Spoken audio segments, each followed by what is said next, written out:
Viewers ਫਿਰ ਦੁਬਾਰਾ ਤੁਹਾਡਾ ਸਵਾਗਤ ਹੈ ਪ੍ਰੋਗਰਾਮ ਸੱਚੋ ਸੱਚ ਵਿੱਚ। ਜੀ ਡਾਕਟਰ ਸਾਹਿਬ, ਸਾਡੀ ਅਗਲੀ ਈਮੇਲ ਆਈ ਹੈ ਵੀਰ ਕੁਲਜੀਤ ਸਿੰਘ ਜੀ ਦੀ ਕਨੈਕਟੀਕਟ ਤੋਂ। ਇਹ ਲਿਖਦੇ ਹਨ, ਪਿਆਰੇ ਡਾਕਟਰ ਸਾਹਿਬ ਅਤੇ ਭੈਣ ਨੀਲਮ ਕੌਰ ਜੀ, ਵਾਹਿਗੁਰੂ ਜੀ ਕਾ ਖਾਲਸਾ ਵਾਹਿਗੁਰੂ ਜੀ ਕੀ ਫਤਿਹ। ਡਾਕਟਰ ਸਾਹਿਬ, 6 ਜੂਨ ਨੂੰ ਆਪ ਜੀ ਨੂੰ ਪ੍ਰਭੂ ਸੱਤਾ ਮਾਰਚ ਵਿੱਚ ਸ਼ਾਮਲ ਮਿਲ ਕੇ ਅਤੇ ਉਹਨਾਂ ਸਾਰਿਆਂ ਬੁਲਾਰਿਆਂ ਦੇ ਵਿਚਾਰ ਸੁਣ ਕੇ ਬੜੀ ਖੁਸ਼ੀ ਹੋਈ।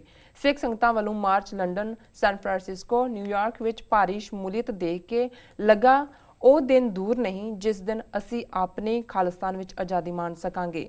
ਡਾਕਟਰ ਸਾਹਿਬ, ਅੱਜ ਹੀ ਮੇਰੇ ਇੱਕ ਹਿੰਦੂ ਦੋਸਤ ਨਾਲ ਮੇਰੀ ਚੈਟਿੰਗ ਹੋ ਰਹੀ ਸੀ ਜੋ ਕਿ ਇੰਡੀਆ ਵਿੱਚ ਰਹਿੰਦਾ ਹੈ। ਮੇਰਾ ਆਪ ਜੀ ਨੂੰ ਸਿਰਫ ਇੱਕ ਸਵਾਲ ਹੈ ਕਿ ਆਪ ਮੈਨੂੰ ਜਗਜੀਤ ਸਿੰਘ ਚੌਹਾਨ ਦੀ ਜ਼ਿੰਦਗੀ ਬਾਰੇ ਥੋੜੀ ਜਿਹੀ ਜਾਣਕਾਰੀ ਜ਼ਰੂਰ ਦਿਓ ਜੀ। ਇਸ ਐਤਵਾਰ ਨੂੰ ਗੁਰਦੁਆਰਾ ਸਾਹਿਬ ਵਿੱਚ ਇੱਕ ਵੀਰ ਨੇ ਮੈਨੂੰ ਕਿਹਾ ਸੀ ਕਿ ਤੁਸੀਂ ਕਰ ਲਓ ਮਾਰਚ ਖਾਲਿਸਤਾਨ ਲਈ। ਉੱਥੇ ਇੰਡੀਆ ਵਿੱਚ ਜੋ ਕੁਝ ਚੱਲ ਰਿਹਾ ਹੈ ਉਸ ਨਾਲ ਖਾਲਿਸਤਾਨ ਜ਼ਰੂਰ ਮਿਲ ਜਾਊਗਾ। ਅਤੇ ਉਸ ਨੇ ਜਗਜੀਤ ਸਿੰਘ ਚੌਹਾਨ ਬਾਰੇ ਕਿਹਾ ਸੀ ਕਿ ਬਾਹਰਲੇ ਸਿੱਖਾਂ ਦੇ ਕਰੋੜਾਂ ਰੁਪਏ ਖਾ ਗਿਆ ਉਹ। ਜਦ ਮੈਂ ਉਸ ਕੋਲੋਂ ਪੁੱਛਣ ਲੱਗਾ ਤੇ ਉਸ ਵੀਰ ਨੂੰ ਫੋਨ ਆਇਆ ਤੇ ਉਹ ਚਲਾ ਗਿਆ। ਡਾਕਟਰ ਸਾਹਿਬ, ਕਿਰਪਾ ਕਰਕੇ ਚੈਟਿੰਗ ਦੇ ਇਸ ਹਿੱਸੇ ਬਾਰੇ ਆਪਣੇ ਵਿਚਾਰ ਜ਼ਰੂਰ ਦਿਓ। ਖਾਲਿਸਤਾਨ ਜਿੰਦਾਬਾਦ। ਜੀ ਡਾਕਟਰ ਸਾਹਿਬ। ਜ਼ਿੰਦਾਬਾਦ ਜ਼ਿੰਦਾਬਾਦ ਜੀ। ਵੀਰ ਕੁਲਜੀਤ ਸਿੰਘ ਕਨੈਕਟੀਕਟ ਜੀ ਦਾ ਬਹੁਤ ਬਹੁਤ ਧੰਨਵਾਦ। ਮੈਨੂੰ ਵੀ ਖੁਸ਼ੀ ਹੋਈ ਉਹਨਾਂ ਦੇ ਨਾਲ ਮਿਲ ਕੇ, ਕਿਉਂਕਿ ਲਿਖਦੇ ਨੇ ਸਾਨੂੰ ਕਾਫੀ ਦੇਰ ਤੋਂ, ਸੋ ਆ ਕੇ ਬੜੇ ਚਾਅ ਨਾਲ ਮਿਲੇ। ਉਹਨਾਂ ਦੇ ਨਾਲ ਇੱਕ ਹੋਰ ਸਿੰਘ ਵੀ ਸਨ, ਉਹਨਾਂ ਨਾਲ ਵੀ ਉਹਨਾਂ ਨੇ ਮਿਲਾਇਆ ਜੀ।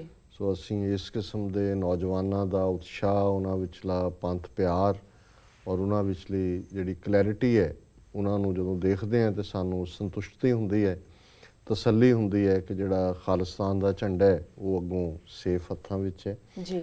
ਉਹਨਾਂ ਨੇ ਲੰਡਨ, ਨਿਊਯਾਰਕ, ਸੈਨ ਫਰਾਂਸਿਸਕੋ ਔਰ ਬਾਕੀ ਥਾਵਾਂ 'ਤੇ ਜਿਹੜੇ ਪ੍ਰੋਟੈਸਟ ਨੇ ਇਸ ਮੌਕੇ ਦੇ ਉੱਤੇ, ਔਰ ਬੜੇ ਸਫਲ ਪ੍ਰੋਟੈਸਟ, ਉਹਨਾਂ 'ਚੋਂ ਇਹ ਆਸ ਆਪਣੇ ਆਪ ਲਈ ਜਿਤਾਈ ਹੈ ਕਿ ਵੀ ਸਾਨੂੰ ਖਾਲਿਸਤਾਨ ਜ਼ਰੂਰ ਮਿਲੇਗਾ। ਦੇਖੋ, ਇਹਦੇ 'ਚ ਕੋਈ ਸ਼ੱਕ ਨਹੀਂ ਹੈ ਕਿ ਇਹ ਸਾਡੇ ਲਈ ਬੜੇ ਉਤਸ਼ਾਹ ਵਾਲੀ ਗੱਲ ਹੈ ਕਿ ਇੱਕ ਰਿਵਾਈਵਲ ਬਾਹਰ ਹੋ ਰਹੀ ਹੈ ਜੀ। ਅੱਜ ਹੀ ਮੇਰੀ ਚੰਡੀਗੜ੍ਹ ਇੱਕ ਉੱਥੋਂ ਦੇ ਯੂਨੀਵਰਸਿਟੀ ਦੇ ਪ੍ਰੋਫੈਸਰ ਨਾਲ ਗੱਲਬਾਤ ਹੋ ਰਹੀ ਸੀ ਤੇ ਇਰਾਕ ਦੇ ਹਵਾਲੇ ਨਾਲ ਹੀ ਉਹਨਾਂ ਨੇ ਗੱਲ ਕੀਤੀ, ਉੱਥੇ ਕੀ ਹੋ ਰਿਹਾ। ਤੇ ਮੈਂ ਉਹਨਾਂ ਨੂੰ ਕਹਿ ਰਿਹਾ ਸੀ ਕਿ ਵੀ ਤੁਸੀਂ ਕਿਵੇਂ ਸੋਚਦੇ ਹੋ ਪੰਜਾਬ ਜਾਂ ਕੀ ਹੈ।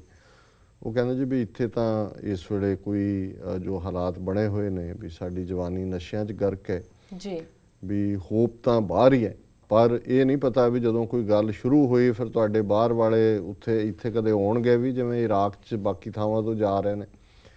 ਤੇ ਮੈਂ ਉਹਨਾਂ ਨੂੰ ਕਿਹਾ ਕਿ ਵੀ ਨਹੀਂ, ਇਹ ਗੱਲ ਨਹੀਂ ਹੈ। ਵੀ ਇੱਥੇ ਜਿਹੜੀ ਯੰਗਰ ਜਨਰੇਸ਼ਨ ਹੈ ਉਸ ਦੇ ਵਿੱਚ ਉਤਸ਼ਾਹ ਹੈ, ਔਰ ਉਹ ਜੇ ਕੋਈ ਇਸ ਕਿਸਮ ਦੇ ਹਾਲਾਤ ਬਣਦੇ ਨੇ, ਜੇ ਪੰਜਾਬ ਦੇ ਵਿੱਚ ਕੋਈ ਪਲੇਟਫਾਰਮ ਮੁਹੱਈਆ ਹੁੰਦਾ ਆਪਣੀ ਗੱਲ ਕਹਿਣ ਦਾ। ਹੁਣ ਵੀ ਪਿਛਲੀਆਂ ਚੋਣਾਂ ਵੇਲੇ ਵੀ ਬੇਸ਼ੱਕ ਅਸੀਂ ਉਹਨਾਂ ਦੇ ਏਜੰਡੇ ਨਾਲ ਸਹਿਮਤ ਨਹੀਂ ਹੈ, ਲੇਕਿਨ ਆਮ ਆਦਮੀ ਪਾਰਟੀ ਦੇ ਹੱਕ ਦੇ ਵਿੱਚ ਵੀ ਬਹੁਤ ਸਾਰੇ ਨੌਜਵਾਨ ਬਾਹਰੋਂ ਗਏ, ਪੈਸਾ ਵੀ ਕਾਫੀ ਜਿਹੜਾ ਉਹਨਾਂ ਨੂੰ ਬਾਹਰੋਂ ਦਿੱਤਾ ਉਹਨਾਂ ਨੇ।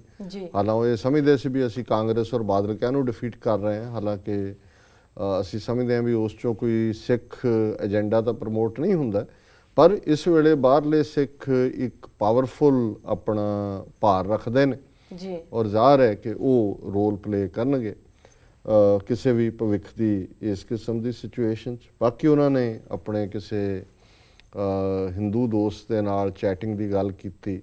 ਉਹ ਜਿਹੜਾ ਚੈਟਿੰਗ 'ਚੋਂ ਉਹਨਾਂ ਨੇ ਸਵਾਲ, ਲੰਬੀ ਚੈਟਿੰਗ ਹੈ, ਉਹ ਵੀ ਉਹਨਾਂ ਨੇ ਮੈਨੂੰ ਭੇਜਿਆ, ਉਹ ਮੈਂ ਸ਼ੇਅਰ ਨਹੀਂ ਕਰਾਂਗਾ ਕਿਉਂਕਿ ਉਹ ਬੜਾ ਇੱਕ ਉਸ ਹਿੰਦੂ ਜਿਹਨੂੰ ਵੀਰ ਇਹਨਾਂ ਨੇ ਕਿਹਾ ਉਸ ਦੀ ਇੱਕ ਘਟੀਆ ਸੋਚ ਹੈ। ਹਾਲਾਂਕਿ ਇੱਕ ਪ੍ਰੋਪੇਗੈਂਡਾ ਹੈ ਜਿਹਦੇ 'ਚ ਕਾਫੀ ਹਿੱਸਾ ਇਸ ਗੱਲ ਦੇ ਆਲੇ ਦੁਆਲੇ ਹੈ, ਸੰਤ ਪਿੰਡਾਂ ਵਾਲਿਆਂ ਨੂੰ ਨੈਗੇਟ ਕਰਨ ਦੇ ਲਈ ਕਿ ਜੀ ਉੱਥੇ ਜੂਨ 84 ਦੇ ਵਿੱਚ ਅੰਦਰੋਂ ਪ੍ਰੈਗਨੈਂਟ ਔਰਤਾਂ ਨਿਕਲੀਆਂ ਔਰ ਦੂਸਰਾ ਹੋਇਆ ਉਹਨਾਂ ਦੀ ਯਾਨੀ ਇਖਲਾਕੀ ਅਸੈਸੀਨੇਸ਼ਨ, ਕਰੈਕਟਰ ਅਸੈਸੀਨੇਸ਼ਨ।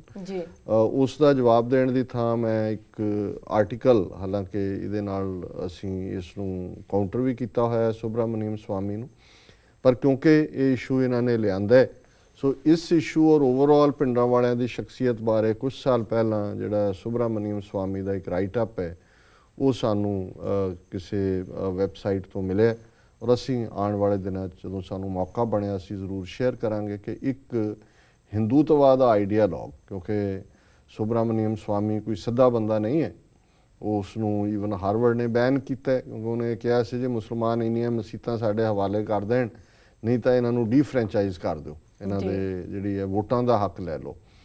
ਉਹ ਆਪਣੇ ਹਿੰਦੂਤਵਾ ਆਈਡੀਆਲੋਗ ਹੈ, ਪਰ ਜਿਸ ਤਰੀਕੇ ਨਾਲ ਉਹਨੇ ਪਿੰਡਾਂ ਵਾਲਿਆਂ ਨੂੰ ਮਿਲਦਾ ਵੀ ਰਿਹਾ, ਉਹਨਾਂ ਦੀ ਪਰਸਨੈਲਿਟੀ ਨੂੰ ਉਹਨੇ ਐਵੈਲੂਏਟ ਕੀਤਾ, ਭਾਵੇਂ ਉਹਦਾ ਇੱਕ ਆਪਣਾ ਐਂਗਲ ਹੈ। ਸੋ ਉਹ ਇਸ ਕਿਸਮ ਦੇ ਲੋਕਾਂ ਦਾ ਜਿਨ੍ਹਾਂ ਨਾਲ ਇਹਨਾਂ ਦੀ ਚੈਟਿੰਗ ਹੋਈ, ਮੂੰਹ ਬੰਦ ਕਰਨ ਦੇ ਲਈ ਇੱਕ ਅੱਛਾ ਸਾਧਨ ਹੈ ਇਹ ਦੱਸਣ ਦੇ ਲਈ ਕਿ ਇੱਕ ਗੈਰ ਜਿਹੜਾ ਦੁਸ਼ਮਣ ਖੈਮੇ 'ਚ ਹੈ, ਜੇ ਉਹਦੀ ਇਹ ਅਸੈਸਮੈਂਟ ਹੈ ਤੇ ਹਕੀਕਤ ਕੀ ਹੈ ਜੀ। ਬਾਕੀ ਉਹਨਾਂ ਨੇ ਜਗਜੀਤ ਸਿੰਘ ਚੌਹਾਨ ਹੋਰਾਂ ਬਾਰੇ ਕਿਹਾ ਕਿ ਕੋਈ ਦੋਸਤ ਉਹਨਾਂ ਦਾ ਮਿਲਿਆ, ਉਹਨਾਂ ਨੇ ਕਿਹਾ ਜੀ ਕਰੋੜਾਂ ਖਾ ਗਿਆ। ਮੇਰਾ ਖਿਆਲ ਹੈ ਇਹਨਾਂ ਨੂੰ ਪੁੱਛਣਾ ਸੀ ਕਿ ਤੇਰੇ ਕਿੰਨੇ ਕਰੋੜ ਖਾ ਗਿਆ ਜੀ, ਤੂੰ, ਤੇਰੇ ਪਿਓ ਨੇ, ਦਾਦੇ ਨੇ ਕੋਈ ਉਹਨੂੰ ਦਿੱਤਾ ਸੀ ਜਿਹੜਾ ਉਹ ਖਾ ਗਿਆ, ਉਹ ਜਿਹਦਾ ਹਿਸਾਬ ਨਹੀਂ ਉਹਨੇ ਤੈਨੂੰ ਦਿੱਤਾ ਜੀ ਜੀ। ਮੈਂ ਸਮਝਦਾ ਵੀ ਇਹ ਵੀ ਇੱਕ ਫੈਸ਼ਨ ਬਣ ਗਿਆ ਜਿਹੜਾ ਲੋਕਾਂ ਨੇ ਆਪ ਕੁਛ ਨਹੀਂ ਕਰਨਾ ਹੁੰਦਾ। ਇਕੱਲਾ ਚੌਹਾਨ ਦੇ ਹਵਾਲੇ ਨਾਲ ਨਹੀਂ, ਉਹ ਤਾਂ ਵਿਚਾਰਾ ਮੈਲਾਈਂਡ ਰਿਹਾ ਹੀ, ਹੁਣ ਤਾਂ ਮਰ ਗਿਆ ਜੀ, ਦੁਨੀਆ ਤੋਂ ਚਲਾ ਗਿਆ। ਲੇਕਿਨ ਈਵਨ ਜਿਹੜੇ ਕੰਮ ਕਰ ਰਹੇ ਨੇ ਲਗਾਤਾਰਤਾ ਨਾਲ, ਜਿਹੜੇ ਅੱਜ ਵੀ ਇਮਾਨਦਾਰੀ ਨਾਲ ਆਪਣੇ ਘਰ-ਬਾਰ ਦਾ ਮੋਹ ਛੱਡ ਕੇ ਜਾਂ ਆਪਣੇ ਗ੍ਰਸਤ ਜੀਵਨ 'ਚੋਂ ਵੀ ਆਪਣੇ ਬੱਚਿਆਂ ਦਾ ਵਕਤ ਕੱਢ ਕੇ ਇੱਧਰ ਲਾਉਂਦੇ ਨੇ, ਉਹਨਾਂ ਬਾਰੇ ਵੀ ਤੁਸੀਂ ਪੁੱਛ ਲਓ ਬਹੁਤਿਆਂ ਨੂੰ। ਇਹ ਸਭ ਖਾਣ ਨੂੰ ਹੈ ਜੀ, ਸਭ ਖਾਣ ਪੀਣ 'ਚ ਹੈ ਜੀ, ਇਹ ਸਭ ਖਾਣ ਪੀਣ ਵਾਲੇ ਨੇ ਜੀ। ਸੋ ਹੁਣ ਤੁਸੀਂ ਇਸ ਕਿਸਮ ਦੇ ਲੋਕਾਂ ਦਾ ਕੀ ਕਰ ਸਕਦੇ ਹੋ? ਡਾਕਟਰ ਜਗਜੀਤ ਸਿੰਘ ਚੌਹਾਨ, ਬੇਸ਼ੱਕ ਅਸੀਂ ਉਹਨਾਂ ਦੀ ਹਰ ਗੱਲ ਨਾਲ ਸਹਿਮਤ ਨਾ ਹੋਈਏ ਜੀ, 1970ਵਿਆਂ ਦੇ ਵਿੱਚ ਉਹਨਾਂ ਨੇ ਖਾਲਿਸਤਾਨ ਦਾ ਨਾਅਰਾ ਲਾਇਆ, ਖਾਲਿਸਤਾਨ ਦੀ ਗੱਲ ਕੀਤੀ, ਅਮਰੀਕਾ 'ਚ ਆਏ, US ਕਾਂਗਰਸ ਦੇ ਵਿੱਚ ਉਹਨਾਂ ਦੀ ਹੀਅਰਿੰਗ ਹੋਈ, 71-72 ਦੇ ਵਿੱਚ ਨਿਊਯਾਰਕ ਟਾਈਮਜ਼, ਪਹਿਲੀ ਉਦੋਂ ਜੇ ਕਿਸੇ ਨੂੰ ਚੇਤਾ ਵੀ ਨਹੀਂ ਸੀ ਕਿ ਖਾਲਿਸਤਾਨ ਵੀ ਕੋਈ ਮੁੱਦਾ ਹੈ, ਉਸ ਜ਼ਮਾਨੇ 'ਚ ਉਹਨਾਂ ਨੇ ਖਾਲਿਸਤਾਨ ਦੀ ਐਡਵੋਕੇਸੀ ਕੀਤੀ, ਨਿਊਯਾਰਕ ਟਾਈਮਜ਼ ਐਡ ਵੀ ਦਿੱਤੀ। ਪਰ ਅੱਜ ਸਿੱਖ ਇੰਨਾ ਨੁਕਸਾਨ ਕਰਵਾ ਕੇ ਕਈ ਥਾਂ ਤੇ ਸੁਣਨ ਨੂੰ ਤਿਆਰ ਨਹੀਂ, ਉਹਨੂੰ ਕਿਹਨੇ ਸੁਣਨਾ ਸੀ ਜੀ। ਸੋ ਜ਼ਾਹਰ ਹੈ ਕਿ ਵੀ ਜਦੋਂ ਸੰਤ ਭਿੰਡਰਾਂ ਵਾਲੇ ਸੀਨ ਤੇ ਆਏ, ਉੱਥੇ ਹਾਲਾਤ ਬਦਲੇ ਤੇ ਫਿਰ ਚੌਹਾਨ ਦੀ ਕੀਮਤ ਪੈਣੀ ਸ਼ੁਰੂ ਹੋਈ, ਇੰਗਲੈਂਡ ਦੇ ਵਿੱਚ ਉਹਦੀ ਇੰਪੋਰਟੈਂਸ ਬਣੀ। ਸੋ ਕੁਛ ਗੱਲਾਂ ਨੇ ਜਥੇਬੰਦਕ ਪੱਖ ਤੋਂ ਜਿਹਦੇ 'ਚ ਥੋੜ੍ਹੀ ਬਹੁਤ ਸ਼ੋਸ਼ੇਬਾਜ਼ੀ ਦਾ ਹੋਣਾ, ਕਈ ਵਾਰੀ ਬਿਆਨਬਾਜ਼ੀ ਜ਼ਿਆਦਾ ਕਰਨਾ, ਗਰਾਊਂਡ ਵਰਕ ਨਾ ਕਰਨਾ, ਇਹ ਇਸ਼ੂ ਰਹੇ ਨੇ। ਉਹ ਚੌਹਾਨ ਦੀ ਸ਼ਖਸੀਅਤ 'ਚ ਸਨ, ਇਹਦੇ 'ਚ ਕੋਈ ਸ਼ੱਕ ਨਹੀਂ ਹੈ, ਪਰ ਇਹਦੇ 'ਚ ਕੋਈ ਸ਼ੱਕ ਨਹੀਂ ਹੈ ਕਿ ਉਹਨੇ ਖਾਲਿਸਤਾਨ ਦੀ ਆਵਾਜ਼ ਬੁਲੰਦ ਕੀਤੀ। ਉਹਨੂੰ ਪੈਸਿਆਂ ਪੂਸਿਆਂ ਦੀ ਕੋਈ ਲੋੜ ਨਹੀਂ ਸੀ, ਉਹ ਇੱਕ ਸਫਲ ਡਾਕਟਰ ਸੀ, ਟਾਂਡੇ ਦੇ ਵਿੱਚ ਉਹਦਾ ਅੱਛਾ ਹਸਪੀਟਲ ਸੀ ਜਦੋਂ ਉਹ ਬਾਅਦ 'ਚ ਇੰਗਲੈਂਡ 'ਚ ਵੀ ਆਇਆ, ਔਰ ਜਦੋਂ ਆ ਵੀ ਗਿਆ ਉਸ ਤੋਂ ਬਾਅਦ ਉਹਦਾ ਕੰਪਾਊਂਡਰ ਹੀ ਜਿਹੜਾ ਉੱਥੇ ਟਾਂਡਾ ਬੱਸ ਸਟੈਂਡ ਦੇ ਨੇੜੇ ਸੀ, ਉਹ ਕਿੰਨੇ ਚਲਾਉਂਦਾ ਰਿਹਾ। ਫਿਰ ਜਦੋਂ ਵਾਪਸ ਚਲਾ ਗਿਆ ਚੌਹਾਨ, ਉਸੇ ਤਰ੍ਹਾਂ ਹੀ ਮਰੀਜ਼ 30 ਸਾਲ ਬਾਅਦ 25 ਸਾਲ ਬਾਅਦ ਵੀ ਹੋਣੇ ਸ਼ੁਰੂ ਹੋ ਗਏ। ਸੋ ਉਹ ਉਹਨਾਂ ਦੀ ਕੋਈ ਬੱਚਾ ਨਹੀਂ ਸੀ, ਬੱਚਾ ਬੱਚੀ। ਸੋ ਉਹ ਉਹਦੀ ਵਾਈਫ ਜਿਹੜੀ ਹੈ ਕਿੰਨੇ ਸਾਲ ਪਾਸਪੋਰਟ ਲਈ ਉਡੀਕਦੀ ਰਹੀ, ਮਿਲਣ। ਸੋ ਅਸੀਂ ਜਿਹੜਾ ਉਹ ਸਾਰਾ ਹਿਊਮਨ ਫੈਕਟਰ ਹੈ ਜਾਂ ਕਿਸੇ ਬੰਦੇ ਦੇ ਕੋਈ ਵੀ ਪੋਜ਼ਿਟਿਵ ਪਾਰਟ ਨੇ, ਉਹਨਾਂ ਨੂੰ ਪਾਸੇ ਰੱਖ ਦਿੰਦੇ ਜੀ ਜੀ, ਔਰ ਫਿਰ ਸਾਨੂੰ ਇਹ ਹੁੰਦਾ ਜੀ ਖਾ ਗਏ ਜੀ, ਖਾ ਗਏ, ਖਾ ਗਏ ਜੀ, ਖਾ ਗਏ। ਇਹੀ ਕੁਛ ਹੈ। ਕੋਈ ਮੈਨੂੰ ਇਹ ਨਹੀਂ ਹੈ ਕਿ ਮੈਂ ਕੋਈ ਜਗਜੀਤ ਸਿੰਘ ਚੌਹਾਨ ਦੀ ਪਾਰਟੀ ਦਾ ਰਿਹਾ ਜਾਂ ਮੈਨੂੰ ਕੋਈ ਉਹਨਾਂ ਦੇ ਨਾਲ ਕੋਈ ਅਦਰਵਾਈਜ਼ ਰਿਹਾ, ਲੇਕਿਨ ਮੈਂ ਸਮਝਦਾ ਵੀ ਇਹ ਜਿਹੜਾ ਇੱਕ ਦਲੀਲ ਇਸਤੇਮਾਲ ਕਰਕੇ ਪੈਸੇ ਖਾ ਗਏ, ਇਹ ਇਸਤੇਮਾਲ ਕਰਨਾ, ਇਹੀ ਕਹਿਣਗੇ ਜੀ ਇੱਥੇ 84 ਤੋਂ ਬਾਅਦ ਤਾਂ ਜੀ ਬਹੁਤ ਸੀ ਪੈਸਾ ਹੋਇਆ ਜੀ, ਫਲਾਣਾ ਖਾ ਗਿਆ, ਟਿਮਕਾ ਖਾ ਗਿਆ। ਉਹਨਾਂ ਨੂੰ ਪੁੱਛੋ ਤੁਸੀਂ ਕੀ ਦਿੱਤਾ ਜੀ ਜੀ। ਔਰ ਤੁਹਾਨੂੰ ਇਸ ਕਿਸਮ ਦੀਆਂ ਗੱਲਾਂ ਕਰਨ ਵਾਲੇ ਜਿਹੜੇ ਨੇ, ਉਹਨਾਂ ਨੇ ਫੁੱਟੀ ਕੌਡੀ ਨਹੀਂ ਦਿੱਤੀ ਹੁੰਦੀ, ਪਰ ਉਹਨਾਂ ਨੇ ਕਿਉਂਕਿ ਆਪ ਕਰਨਾ ਨਹੀਂ ਹੁੰਦਾ ਇਸ਼ੂ ਨੂੰ, ਹਾਂ, ਤੇ ਆਪਣੇ ਨਾ ਕਰਨ ਨੂੰ ਜਸਟੀਫਾਈ ਕਰਨ ਲਈ ਉਹ ਦੂਸਰਿਆਂ ਦੇ ਉੱਤੇ ਇਸ ਕਿਸਮ ਦੀ ਇਲਜ਼ਾਮ ਤਰਾਸ਼ੀ ਕਰਦੇ ਨੇ। ਸੋ ਵੀਰ ਕੁਲਜੀਤ ਸਿੰਘ ਜੀ ਦਾ ਬਹੁਤ ਬਹੁਤ ਧੰਨਵਾਦ, ਉਹਨਾਂ ਨੇ ਸਾਨੂੰ ਲਿਖਿਆ। ਜੀ ਡਾਕਟਰ ਸਾਹਿਬ, ਤੁਹਾਡਾ ਬਹੁਤ ਬਹੁਤ ਧੰਨਵਾਦ, ਤੁਸੀਂ ਆਪਣੇ ਵਿਚਾਰ ਸਾਡੇ ਦਰਸ਼ਕਾਂ ਨਾਲ ਸਾਂਝੇ ਕੀਤੇ। ਇਸ ਦੇ ਨਾਲ ਲੈਣੇ ਬ੍ਰੇਕ। ਵੀਅਰਸ ਤੁਸੀਂ ਸਾਡੇ ਨਾਲ ਇਸ ਤਰ੍ਹਾਂ ਬਣੇ ਰਹੋ, ਮਿਲਦੇ ਹਾਂ ਛੋਟੇ ਕਮਰਸ਼ੀਅਲ ਬ੍ਰੇਕ ਤੋਂ ਬਾਅਦ।